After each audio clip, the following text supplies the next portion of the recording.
Intimate Judaism deals with sensitive topics and uses explicit language. Listener discretion is advised. Please also look at the show notes for this episode. You can find them at intimatejudaism.com, where we've provided resources, including organizations that provide support for sexual abuse and a book list.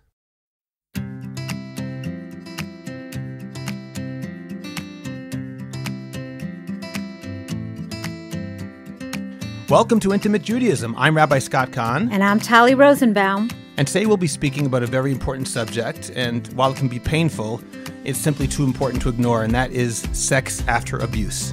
That's right. Today we're going to be talking about how to have a healthy sexual and intimate relationship if there's been a history of sexual abuse or sexual trauma.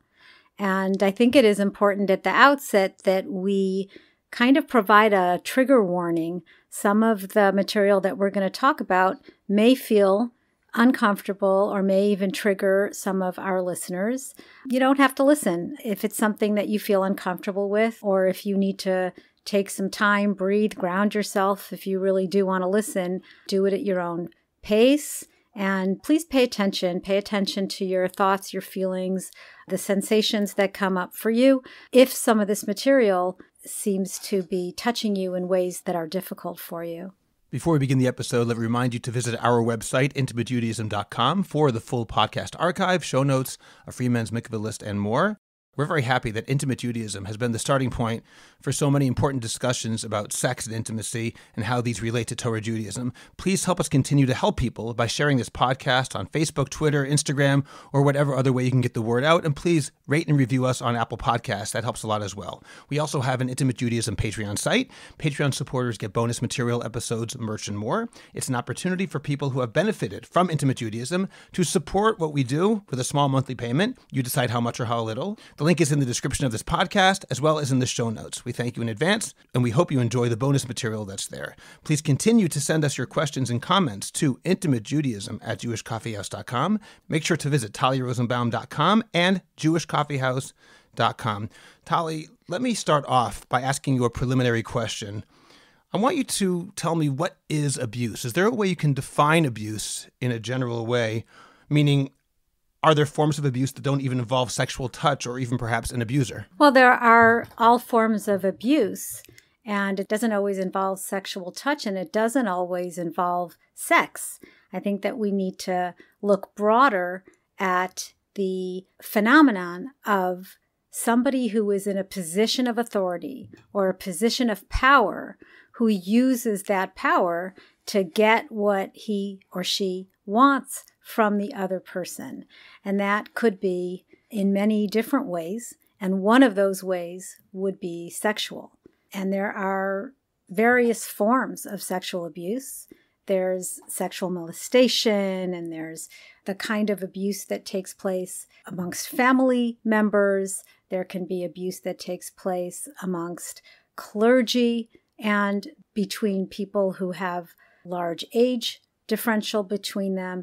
There could be the kind of abuse that takes place where it seems that there's almost a grooming of a relationship, of a special relationship between the abuser and the abused. And then there's clear, traumatic, violent, maybe even a one-off event that is very different than the complex trauma of having something done to you over and over again by a person who's supposed to be your protector or your older brother or your uncle or your father, or somebody who is not supposed to be taking advantage of you in that way.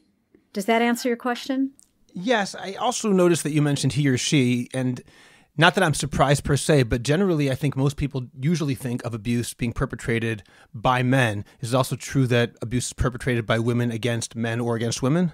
Yeah. Abusers can be male and abusers can be female. I think it's important to note that statistically, as children, there's almost an equal rate of abuse that can happen in childhood to boys as well as to girls.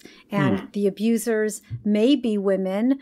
They're more frequently men who abuse boys and men who abuse girls, but there are certainly also, we certainly do see that there are female abusers out there. I do think that there are some different characteristics of abuse in men and women, a lot having to do with societal expectations, especially for men who don't see themselves as victims in the world, who generally tend to grow up in cultures which are more machoistic. In some ways, it's difficult to be able to identify as a victim of a sex abuse if you're a male. I think that we could do a whole separate podcast on sexual abuse in men, and maybe today we should focus more on the experience of sex abuse in women, particularly when it comes to intimacy and sexual functioning. So I also want to ask you one thing before we get to some of the specifics when you speak about intimacy and sexual functioning. I've heard you say before off the air that it's not just abuse, but also the context of the abuse. Can you explain what you mean by context of abuse and how that has a strong effect on future intimacy? Well, it's mostly the context of the abuse. The abuse itself obviously can be traumatic, but sometimes the abuse itself isn't processed in real time as traumatic, partially because of mechanisms that help abuse survivors survive by checking out or kind of not being there, but also because it's confusing. And if you're a child, you don't really understand what's going on. And only later, when you understand what was done to you, you also understand that the context in which it was done to you was one in which you weren't protected. If you had incest that was perpetrated on you by an older brother, and even if at the time it felt physiologically arousing, and that can be very confusing for a child, later when you understand, I think that for the most part, there'll be an understanding that there is something that you shouldn't be telling. So you know that it's a shameful act, and it's very common to feel a great deal of shame and guilt as the victim. And then later in life, when you recognize and process that this shouldn't have happened to me, and where were my parents, it was a context in which you weren't protected. Also, when I say it's not necessarily the abuse itself, but the context, I mean many things. I also mean the fact that it's not uncommon when discovering that somebody has been sexually victimized for the question to be asked, well, was there penetration, for example? Now, it happens to be that statistically, there is a higher incidence of symptomatic behavior if your sexual abuse did include penetration. But we also have to ask ourselves, why are we asking that? What does it matter exactly how the victim was touched and where? It might matter to the victim. And right now I'm calling it victim, even though I want to be able to say survivor, and I want to be able to always use survivor. But when I'm talking about the actual act, in the act of being victimized, what was actually done is not so much the issue. It's the issue later for the survivor when she is processing what happened. It may or may not have implications for the future as well. But why would that be a question that would be asked? And this kind of goes to, again, the idea of I'm broken, I'm ruined. This has happened to me, and because of that, my value has been... I'm damaged goods. I'm damaged goods, exactly. The other thing about context is that, if you, God forbid, suffered a violent attack, you're walking home and you are attacked by a complete stranger and you are raped. And that's a terrible and horrible act. But it is also a very clearly defined and pretty easy to understand as an isolated traumatic event. And as an isolated traumatic event, it's a little bit actually easier to process in terms of this is not what happens. This is the wrong thing. Even though many, many women will blame themselves even for that, it's easier to deal with on some level than having your own father or your own older brother or somebody who you trust or somebody who you are supposed to be able to depend on take advantage of you in that way. The complexity of that, the confusion of that has very, very long-term effects because it affects the development of your sense of self. It affects the development of your autonomy, of your agency, of the way you see yourself in life, because it's so insidious. It's happening over and over again. It's not like a one-time violent act, which is also very traumatic, but it's different. It's a different kind of trauma. Yeah, because there's a very clear victim and perpetrator. Even though these other acts are also very clear, they're very clear to us, they're not always very clear to the victim. So that leads to the next question, Talli, about how these traumatic events, whether it's a single moment of rape or whether it's ongoing abuse by a family member, how it does affect future intimacy, or perhaps more precisely, what are the symptoms that can be manifest in later intimate relationships? Okay, so this is really the question that we're dealing with today, and it's an excellent one. And I think it's an excellent one because I think that we tend to split sex abuse from sexuality. And what do you mean by that? Well, often when somebody who has experienced sex abuse goes for therapy, and therapy can sometimes take years, the therapy doesn't necessarily address healthy sexuality, how to go from having had a history of this to how do I now become a sexual human being in a healthy way. On the other hand, when somebody goes to sex therapy, there isn't necessarily enough addressing of the fact that there has been or there might have been a sexual trauma. People often themselves separate the two. They don't even necessarily realize that there is a link between the two. In fact, women will go to sex therapy, and often there's a reason for not bringing up sex abuse. And part of it is because they've never gotten treatment.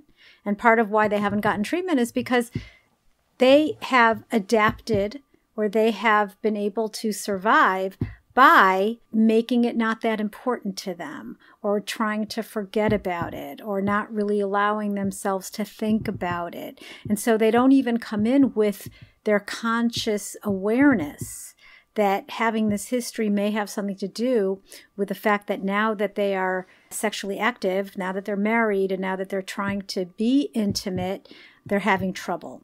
And in other words, their attempt to make it not important to them might take place in their frontal cortex, but really deep down, it's not really working that well. It's very much there and affecting everything. Well, a lot of times the mechanisms, the defense mechanisms, or the adaptations that we use in order to survive are fine individually. But once you are in a relationship, they become difficult. And this is true for trauma, for relationships, in the sense that when we talk about intimacy, it's not just the sexual intimacy that's affected by trauma. It's also the emotional intimacy that's affected by trauma. When you have been through a trauma, in addition to not having a sense of yourself and a sense of your entitlement to decide for yourself, an ability to be assertive about boundaries because nobody protected your boundaries. It didn't matter what you wanted. So you developed a sense that it doesn't matter what I want. And so relationally, that can be very difficult. It's very difficult for the partner as well to know if he's crossing those boundaries. The other thing that happens with trauma is that people become dysregulated. They're difficult to be as partners. There's a very wounded child part that can come up in very kind of primitive, reactive, angry behaviors. And if the trauma has not been processed, then that dysregulation can be very difficult for married couples.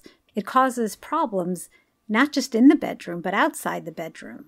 There are many, many ways in which having had a history of trauma, and particularly sexual trauma, is going to affect the intimacy, the development of a relationship, the ability to trust, the ability to let go, the ability to expect to be heard and respected and have your boundaries respected.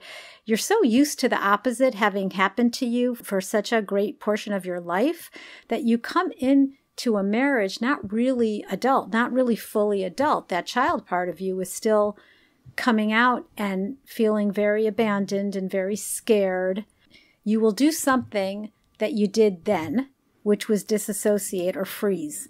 to get through. And that's an important survival technique. You will continue to use that with your partner as well. And that is not particularly relational. In other words, things that work for you individually don't necessarily work in a relationship. It doesn't work to be making love and dissociating at the same time. It's harmful. If your partner is noticing it or not noticing it, it's also harmful.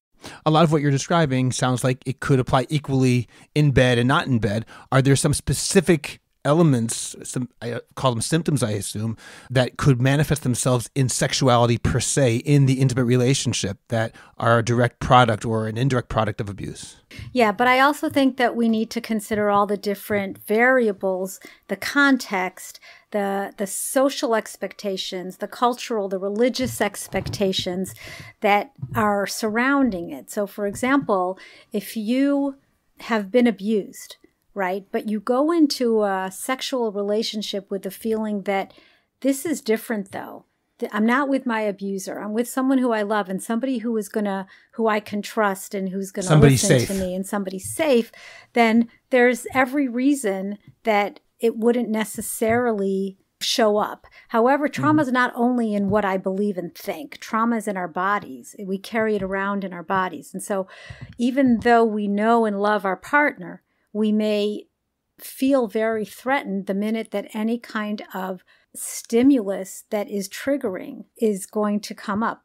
Even if we consciously know this isn't my abuser, this is my husband, and I want to be with him, the fact is that anything can trigger you back into feeling like you're not going to necessarily be heard, or it doesn't matter what you want, and so you will dissociate. And this is a good case scenario in the sense that you have communication, you have autonomy, you've talked about it, your partner feels safe to you, and still you might get triggered. What happens in cases where you don't really have autonomy, where you're told you have to, where you don't really know that you have a choice?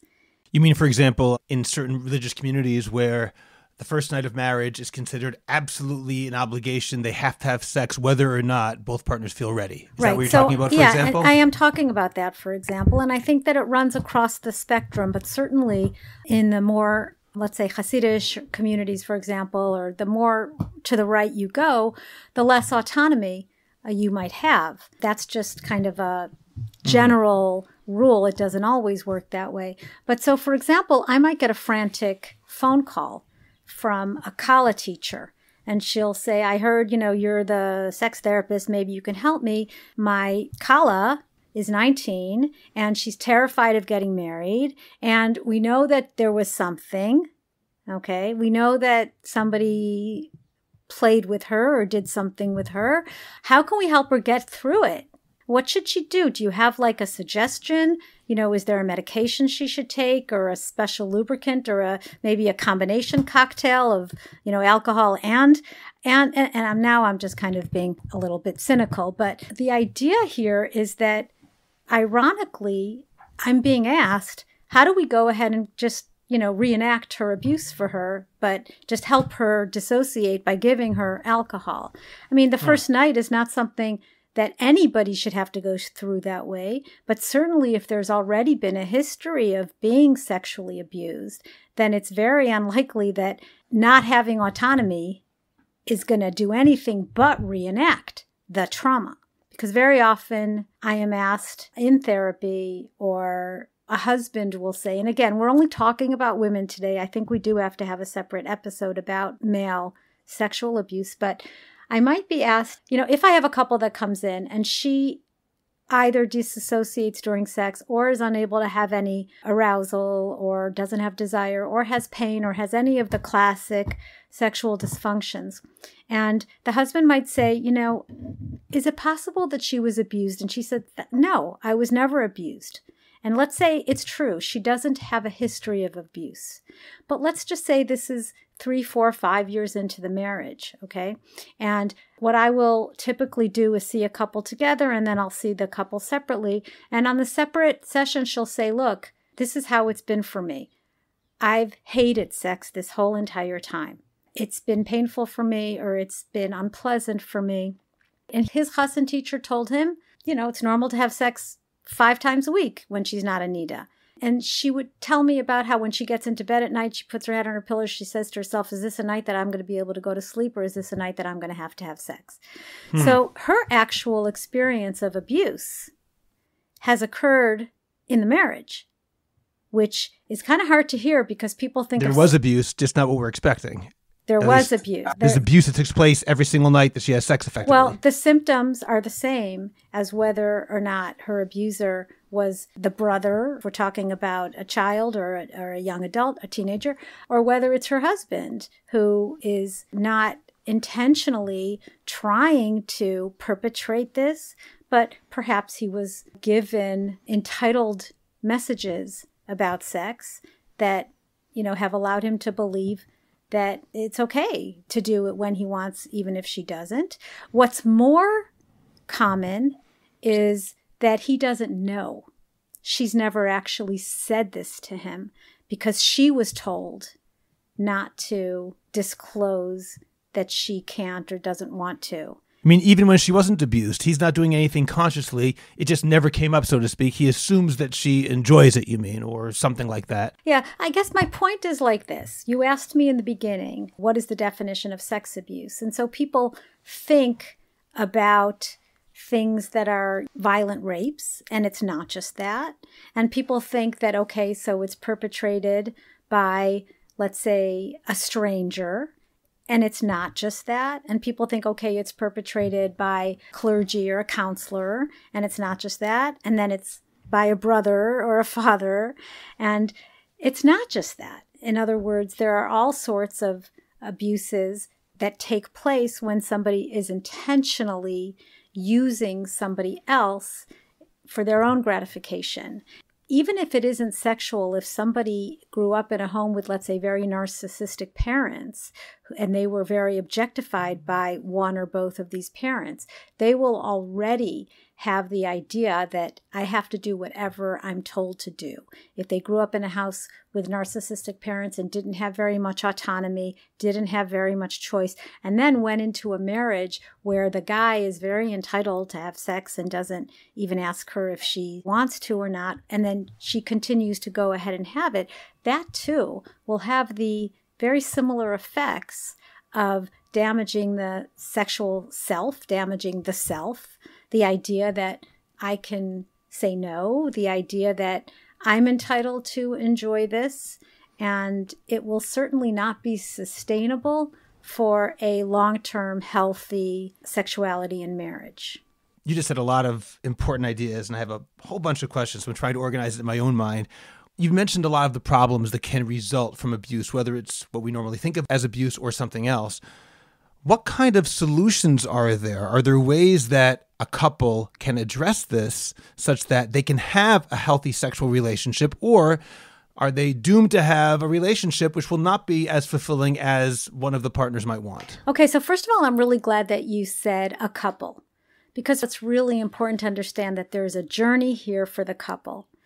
And one dynamic is that the past abuse is revealed, and the partner feels that, yeah, okay, go and treat your sexual abuse, and I'm here for when you're ready, because this is your problem. I'm normal. I'm okay. I'm normal. I'm okay. Right. You've been abused, so you go treat it, and I'll be here waiting for when you're ready. Or worst case scenario is, listen, what am I supposed to do? You still have to have sex with me at least once a week, even though you're having therapy for your abuse, because what am I supposed to do? So that is a complicating factor as well. And the truth is, I don't want to minimize the fact that partners of female sex abuse survivors, as well as partners of male sex abuse, but the partner suffers. There's no question that the partner suffers. And very often I've heard partners say, like, I'm a secondary victim here. The partner will suffer from the survivor's suffering. But we have to understand here that there's a journey. And the reason why there's a journey is because sex took place in an environment that was unhealthy, where the woman had no control, she had no autonomy, she had no entitlement to have her boundaries be respected. It didn't matter if she enjoyed, if she didn't enjoy. And in order to get through it, we have the response to a stressful situation, which is the fight, flight, or freeze. And so for the most part, you can't fight this and you can't run away from it. So you have no other choice as to survive it by going into a freeze. And by the way, the freeze response, which means you freeze, takes different forms. You can freeze and play dead. You can freeze and go somewhere else in your mind. You can also become a type of person who learns to survive in life by going into these freeze responses of not caring, being completely apathetic about things, or you can become a people pleaser, or you can become very anxious, don't leave me, don't leave me. But there are all sorts of... Those are all parts of freeze, really? Those are all parts of freeze. The freeze response is a very adaptive mechanism, and it's a survival mechanism, and it's an important mechanism. But what happens is that it gets reenacted in the relationship if there is a threat. And the threat is a felt threat. It's not necessarily a cognitive threat. In other words, even if your partner is extremely sensitive and they are not interested in reenacting a perpetrative act, they want you to feel safe. There's still a sense that at a certain moment, if you are triggered and you don't have full autonomy, then you will go into that fight or flight or freeze response, even with your partner. So the idea is that the journey to sexual health is a healing journey that partners need to take together, because it includes being able to feel safe with your partner. And that's not just words. That's actually being in felt situations. We talk about the felt sense. It's your felt sense, feeling safe in the realm of touch and of intimacy and of sexuality. Now remember, it's not just physical intimacy that can cause triggers. Even emotional intimacy can feel threatening when you have had trauma. And so even beginning with being able to sit and be with your partner and learn to trust that person, learn to be able to even be in their presence and allow yourself to be held, to be comforted. It takes time to build that trust and to build that feeling of safety. It's a lot of listening, and it's a lot of communication, and it's a lot of motivation. The motivation being commitment to each other, caring for one another, having real attachment, kind of rebuilding the whole idea of attachment. If the attachment wasn't safe, it's building secure attachment with your partner. So the journey is very slow, and it's very much about awareness, being very mindful of what's going on with your body, with your emotions, with your cognitions, with your thinking, knowing that you can stop at any time. And, there are several parts to this journey. There's certainly the journey that one has to do on one's own in taking back one's feeling of autonomy and agency, right, and kind of building and strengthening the self. And then there's also the couples work, which is really about a lot of communication and a lot of sharing. Not all couples can do it, by the way. I mean, not all couples survive. A lot of times you've got a partner who's unable to be that healing partner. He's unable to because he has his own trauma. And so then it becomes much more complicated. Everybody's damaged to some extent. It's not like a binary, this person's right, normal. And I mean, that's kind of how people think sometimes, especially in certain cultural environments. Yeah, life does not work that way. It's not binary. Does not work that way. And, we trigger each other. And we trigger each other in different ways. And the person who maybe did not suffer abuse, but maybe they have a problem with the idea of being seen as somebody who is being aggressive or somebody who is being overly demanding. If they're mirrored back as being demanding, they might get triggered by that, because that might have been something that they constantly got in trouble for or constantly were told that they were demanding when in fact they weren't. There's so many dynamics at play. I really understand from what you're saying how the other spouse can really be a secondary victim, as you mentioned before. Talli, when we were talking before the show, you mentioned that one reason children may be vulnerable to abuse is when there is little or no education about sexuality, what is and isn't appropriate, or even having the right words to talk about the subject. But in addition to all that, I want to ask a question specifically about Judaism. Are there ways that Judaism and Orthodox Judaism specifically can be relevant to how the abuse is perpetrated, experienced, and hopefully overcome? Is there something endemic to Orthodoxy? I don't mean that makes it more likely, but it sort of makes the type of abuse unique or different from other forms. Are there characteristics of Orthodoxy, in other words? So to answer your question, I would first recommend the book by Michael J. Salomon, Abuse in the Jewish Community, Religious and Communal Factors that Undermine the Apprehension of Offenders and the Treatment of Victims. I think that talks a lot about what are the features of Orthodox Jewish life that can contribute to abuse. Now, the fact is that we do have a problem of abuse. There's a problem of sexual abuse in all cultures, and we're not protected. Being Orthodox doesn't protect you from being sexually abused. And I can't bring you sociologically the reasons. I can only tell you what I see in my practice. And first of all, I think we need to talk about how women are objectified in terms of sexuality. And we just had our last podcast with Oriya Mevorach talking about sexuality and objectification of women.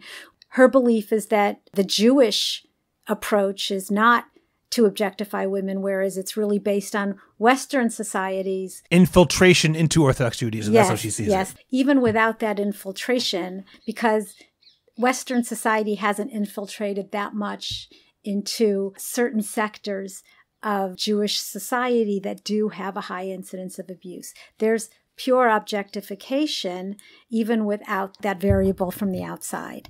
And when we objectify women and when we give men power over them, and when we give rabbis power and they're able to get away with it, and then when we don't believe women who report those rabbis or fathers or business owners or whatever it is, and when we're not, and when we have religious leaders telling the victims or the survivors not to report, then we are perpetuating a society in which this kind of abuse can continue.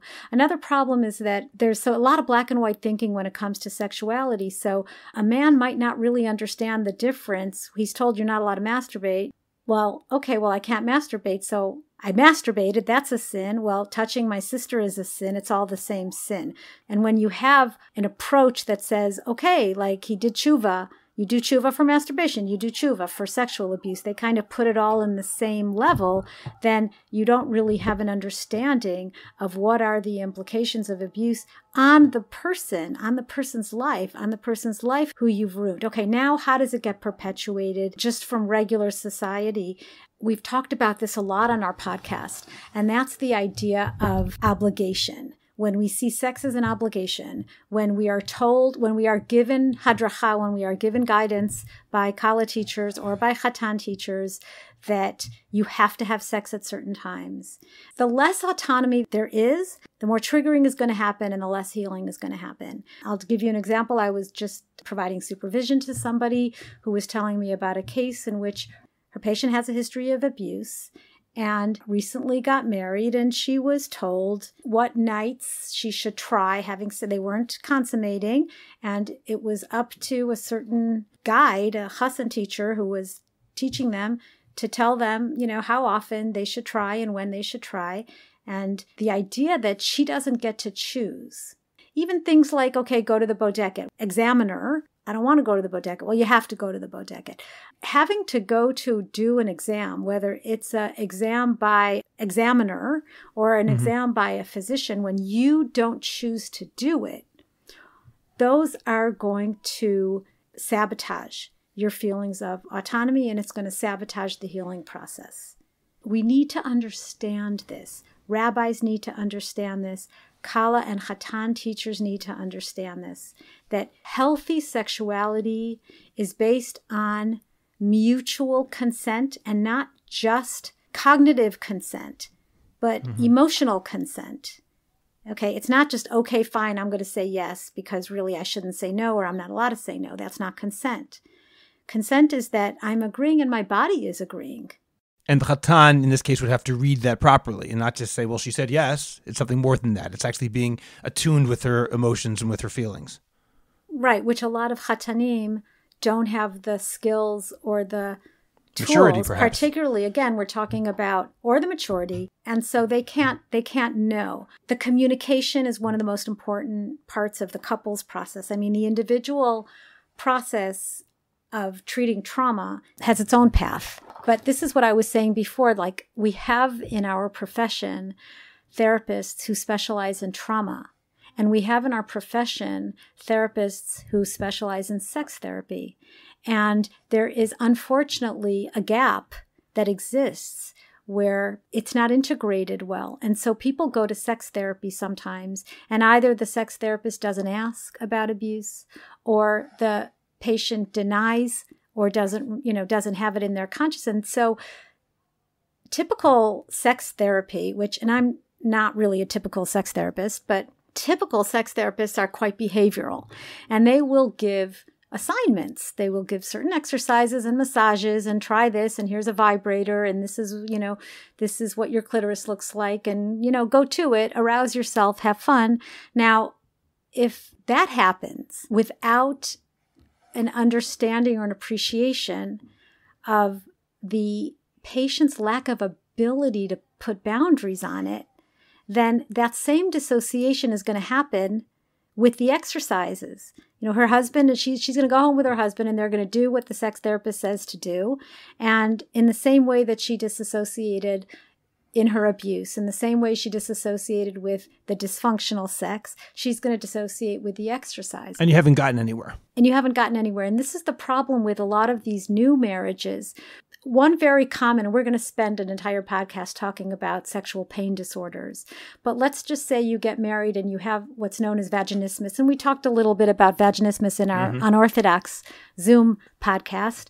And, in some cases, there's physiological things going on. And in some cases, it's a combination of things. And in some cases, it's your body reacting to the stress, it's your body saying no because you can't verbalize no. And just saying, okay, well, this is what you do. You go to physical therapy and you put in dilators and you use... It's missing the point. It's completely missing the point. And it's missing the point in the sense that it could also even be perpetuating the trauma if the trauma has not been addressed. And if the question is never asked, is this something that you want to do? Because very often once asked, the answer is, well, what do you mean want? I don't have a choice. This is what I have to do. And doing therapy that is behavioral under the circumstances of feeling like there's no choice is really the problem and not the solution. And on the other hand, we have trauma therapists who are excellent trauma therapists and help very much with processing the trauma, but don't necessarily take the patients to the next step of how to integrate this with healthy sexuality. And so there really is a need to integrate those professions so that more sex therapists are better trained in addressing trauma and that more trauma therapists can speak to healthy sexuality. Then that leads to my next question, which is in my other role as a Khatan teacher. And obviously a Khatan teacher is not a therapist, but obviously at the same time, there are important discussions that I have to have with my students. Would you recommend that a Khatan teacher raise the topic? As you mentioned before, sometimes a therapist might not even ask, was there abuse? Should a Khatan teacher ask his Khatan, was there abuse? Did your Kala have abuse? Again, we're not speaking about the husband here. Or is it something which really should not be approached until it's raised by the student? Look, I think that the idea of asking your Kala if you've ever been abused is kind of awkward. I don't really connect to that. What I connect with is understanding each other, understanding each other's behaviors, understanding how we connect to each other, but also how we don't connect to each other and why. It's not about were you abused. It's about why aren't you connecting with me? Or why don't you trust me? Or, why aren't you opening up to me? And is it me? Is it us? It's not so much about, were you abused? That really sounds pathologizing, and it sounds a little blaming. I do think that we do have to have awareness of people and of the different traumas that people do experience in their life. You know, when we come to meet people, we're a result of all the different things that we've been through in life. I also want to say that there are different ways that women who were abused react around sexuality. You know, not for everybody do they shut down. You know, there are women who become very sexual. Their understanding is that this is my way of getting love. So this is what love means. This is what love means. Yeah. I mean, you got to give sex to get love. And so they become very sexual to get that love, or to validate themselves in the ways that they were validated during the abuse. They reenact it. They reenact their own abuse because it's their belief that that's the way to get what they want and to get attention. It's dangerous because they're also coming in with, you know, I'm not allowed to say no. I'm not allowed to stop something that I don't want. And also because very often abusers blame their victims. They say, well, why were you looking so pretty? Or why were you wearing that? Or look what you made me do. And so they really have developed the belief that it is their fault, ultimately. I didn't give you a direct answer. I think that if there seems to be some kind of suspicion that something is off, you know, and you're curious, like, you know, have you ever gone through something? You seem kind of, well, I don't even think you would say it that way. But look, I think that people do need to know each other, and we don't always know each other. Kids don't always know each other that well. Young adults don't always know each other all that well when they get married, or it doesn't come out because there just hasn't been that level of intimacy, either physically or emotionally. Well, also the shame, of course, that's associated with it. Great deal of shame that's associated with it. And depending on the level of symptoms, there may be flashbacks, there may be, you know, all kinds of intrusive symptoms, nightmares. There could be some pretty bad episodes that happen, and they happen after marriage, particularly when there hasn't really been any dealing with this for a long time, and then you get married and it all comes back. And this is a thing for male victims as well that we can talk about in the future. So let me change the question slightly. Instead of my asking about should the Khatan teacher or the Kala teacher ask about it, let's say a Khatan or a Kala does say to his or her teacher, yes, my Kala was abused or I was abused. What should that teacher make sure that that Kala or Khatan knows about the Kala so that they can move forward in a healthy way? I think that knowing that you have been through something and processing it and working through it is an important step in your own development. And I think there should be some sort of expectation that you're developed enough to be married. And when I get a call from a Kala teacher saying, what do we do? What do we do? This Kala is supposed to get married. You know, we just found out that she's been abused and she's afraid. And so then you don't get married. You're not ready. And you have some therapy and you process through it. What is the rush? I don't understand the rush. And I think that really being able to take a step and say, I'm not ready. We're not ready. Or we need to do this therapy, or we need to go together to a couples therapist, and maybe a couples therapist who specializes in trauma or also in sexuality, or, you know, let's see how we can work this through. And let's just say it's not that severe. Let's just say you have a Khatan and his Kala says, look, you know, and they're fine and they don't seem to have any issues, but then the Kala does disclose, I think you should know that I've been abused. And you want to give him some advice. Well, I think the advice that you want to give him is the advice that you would want to give any Khatan, which is pay attention, be mindful, be consensual, ask permission, don't do anything that she's not ready for, pay attention to her, go at her pace. But I think that those are universal guidelines. Right. There's so much more we could talk about. Just before we sign off, I have one question I want to ask in addition. Let's not talk about a Khatan and Kala. Let's talk about a couple that's been married for a long time. And it comes out later on in the marriage at some point that the wife was abused earlier in her life before they were married. What should they do about that at this point? Obviously, she's been in denial or chose to hide it. At this point now, obviously, it's important enough that she decided to reveal it. What would they do? There are many life cycle events that can be difficult for women who have been abused. One of them can be pregnancy. Pregnancies are more difficult. Childbirth is more difficult because childbirth, you really are not in control and it can be very triggering. The examinations and the exposure. And so there are different reasons why you can be triggered into recalling abuse later in life. One of the books that I often recommend is The Sexual Healing Journey by Wendy Maltz. And it's really a book that helps couples reclaim their sex life by reestablishing connection. I think we also need to understand more about healthy sexuality, how sex works, what are the factors that go in that make it feel pleasurable and safe and exciting, and what are the factors that can inhibit that and make it feel overwhelming or overexposing, or even aversive, or nauseating, or scary, or any of those things. And we need to be able to really get a sense of how to recreate what is necessary to feel that your partner is there for you in a way that can allow for the reestablishment or for the establishment of a healthy sex life. Everyone's entitled to it. And, if you've been victimized and if you have been abused, your autonomy was taken from you, the development of a healthy self was taken from you, but you are entitled to one. So you are entitled to, we didn't even talk about confronting the abuser or prosecuting the abuser. I mean, that can be part of the healing process, taking back your autonomy and going through a process of healing yourself. For some women, taking autonomy means I'm going to take birth control.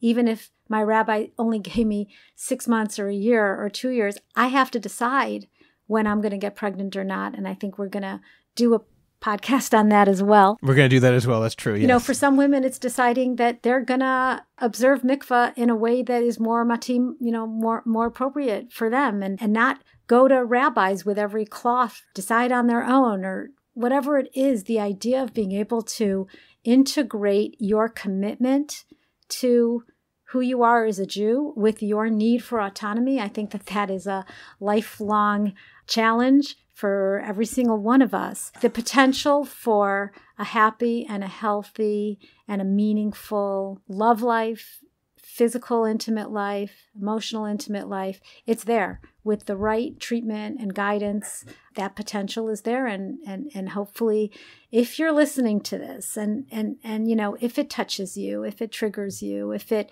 inspires you, you should know that there are people out there who are able to help. I think that one thing that people who have been abused often feel, particularly, and we have listeners in all communities, particularly, is that there's a lot of taboo still, even though there's a lot more talk about it than there used to be. There's still a lot of shame and a lot of taboo around the topic of sex abuse. And, knowing that there is help out there and knowing that there are so many others who have been through a process and have healed, I think that that's an important message.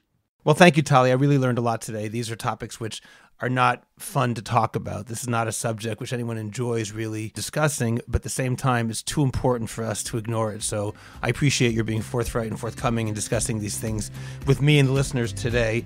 I want to thank all of our listeners as well for tuning in today and all the time to Intimate Judaism. Remember to visit our website, intimatejudaism.com. Please go to our Patreon site. The link is in the description of this podcast. Please share this podcast and rate and review. Visit tallirosenbaum.com and jewishcoffeehouse.com. I'm Rabbi Kahn. Thank you for joining us. Bye.